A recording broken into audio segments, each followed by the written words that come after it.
What's going on, YouTube? Ledger here once again. This time I should give some more Honkai Star Rail. And listen, not too long ago I just got through watching the anniversary live stream, and man, I'll tell you right now, I'm hyped. And I hope you're hyped too. We got a lot of stuff coming our way.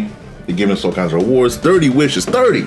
Oh gosh. Getting new characters, of course, all these fun events, things like that, and 3 times relic drop. Oh yes, yes please. And we even got a little bit of Yuri action. Yeah, these shippers are unstoppable now. Nobody can stop them. I feel it slipping.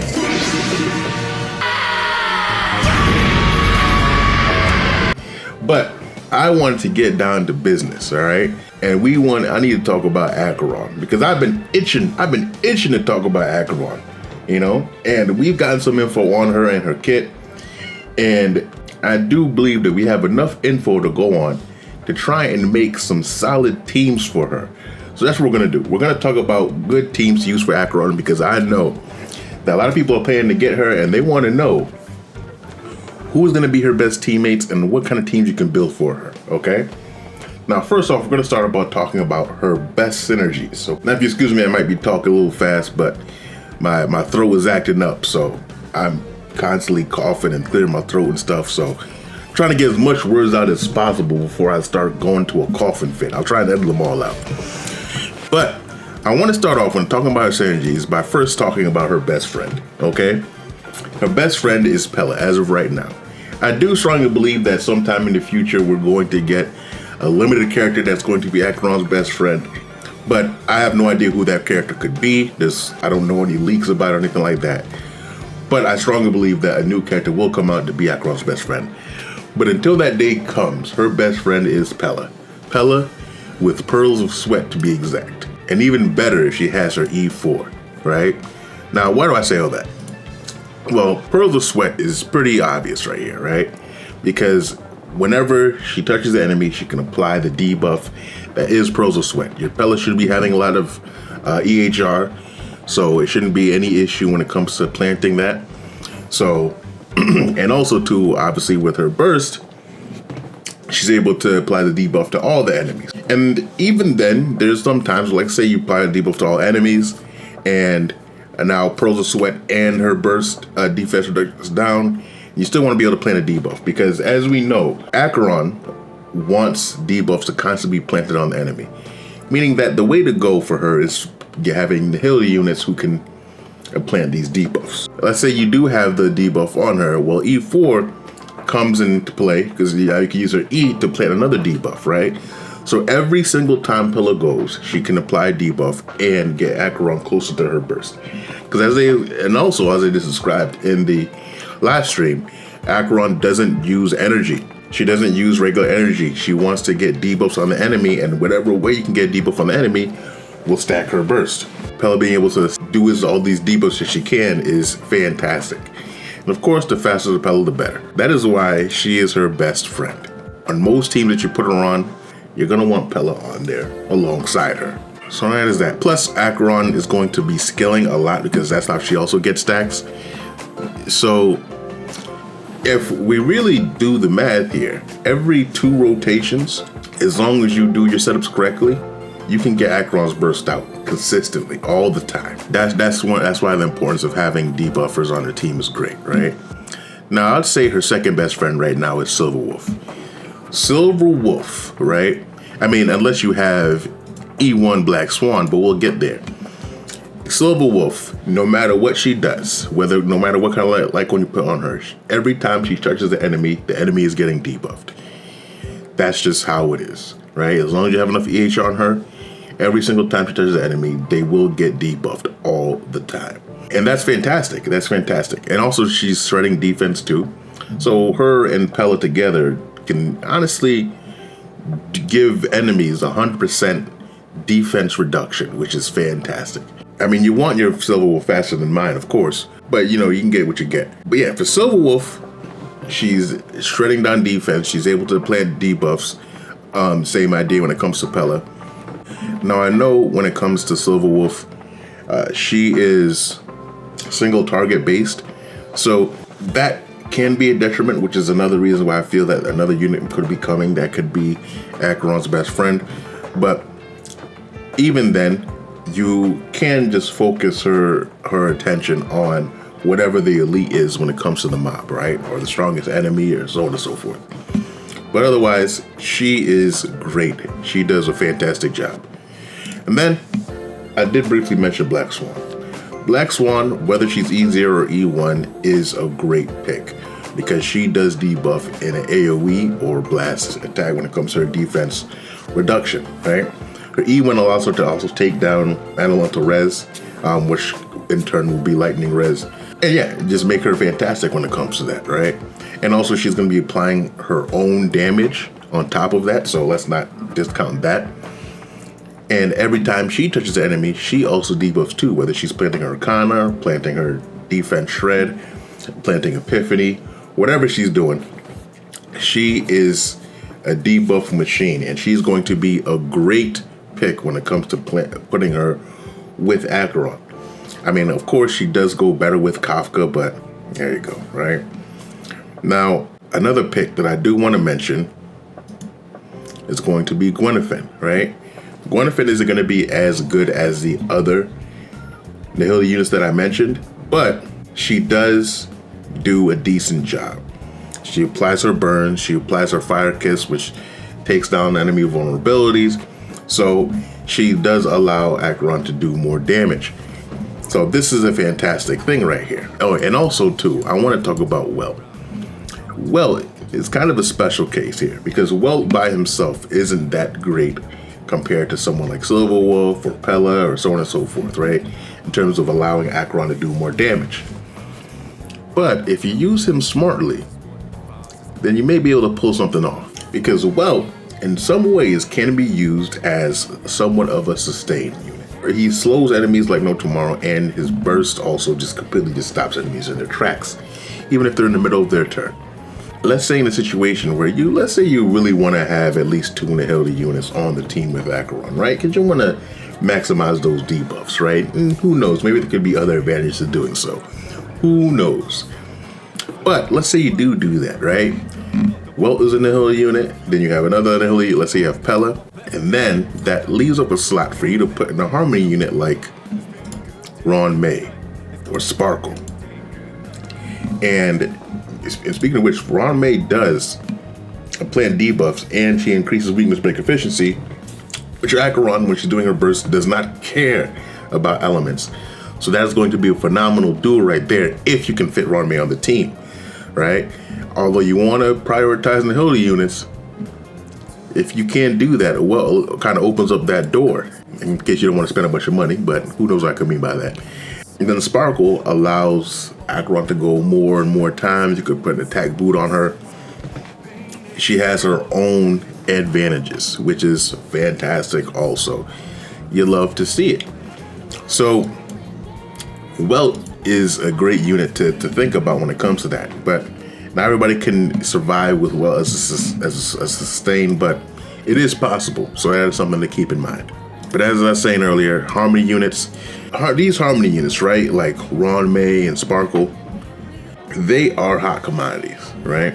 So the fact of the matter is, you really want to have them on your other teams a lot of the time, right? So sometimes it might be best to just stick with the Nihility units for Acheron. But now having Harmony units like these guys on your team on Acheron's team is going to be beneficial, right?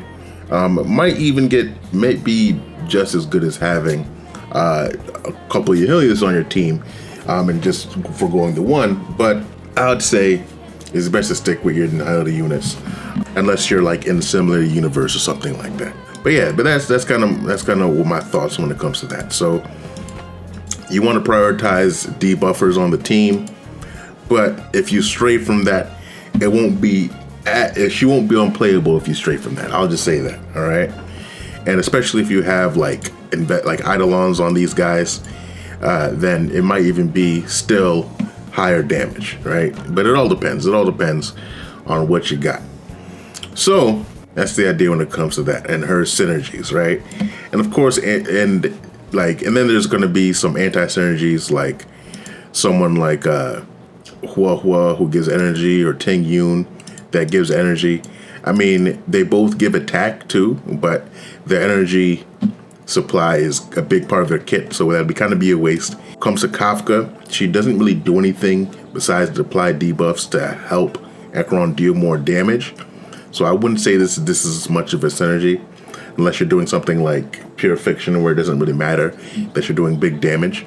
You're just doing more damage. So that's the only place where I really see Kafka and Acheron being able to team up is Pure Fiction, but that's about it right there. Yeah, the dot units aren't really going to help her out too much. You know, yeah, they'll apply the debuffs, but they're not really helping her do too much more damage.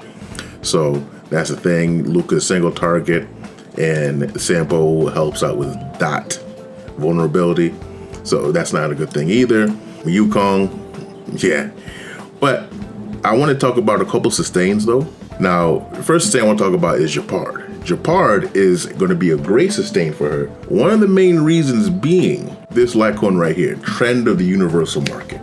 Because what Trend of the Universal Market does is it allows Japard to automatically apply debuffs to enemies whenever he's attacked, right? Which is burn, right? Anytime enemy attacks the wearer, they get burned.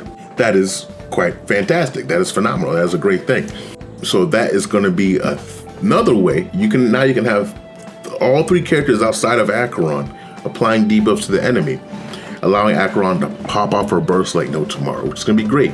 It's not going to be as much defense as, you know, maybe his signature or something like that, but it's still quite formidable. So you want to make sure you have that as an option right there too, if you have it. Then you have somebody like File Trailblazer. So File Trailblazer is another good option right there, because the thing with File Trailblazer, maybe not be good for a solo sustain unless you're doing Pure Fiction, but can do well if you're at the point of the game where you can't do solo sustain yet and you need a second sustain.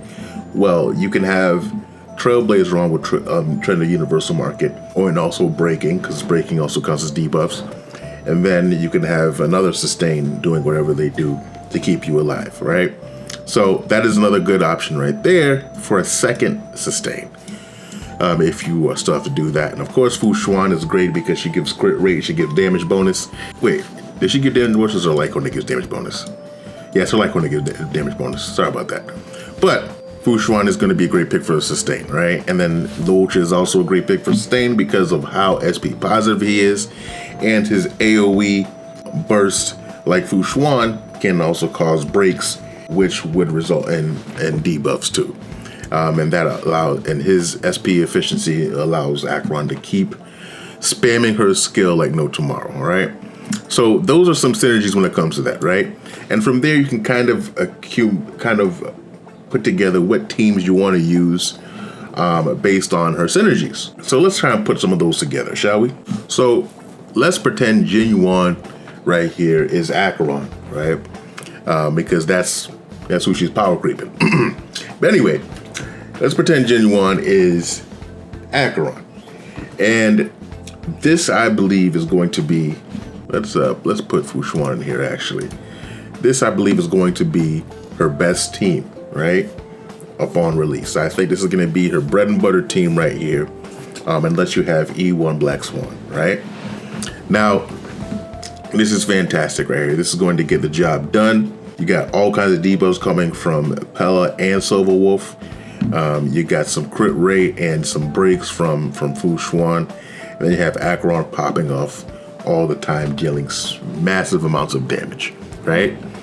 So that's the go-to right there, right? But what we're going to notice here is we don't have that many options when it comes to teams, when it comes to Acheron, because you want to make sure that debuffs are constantly being implanted.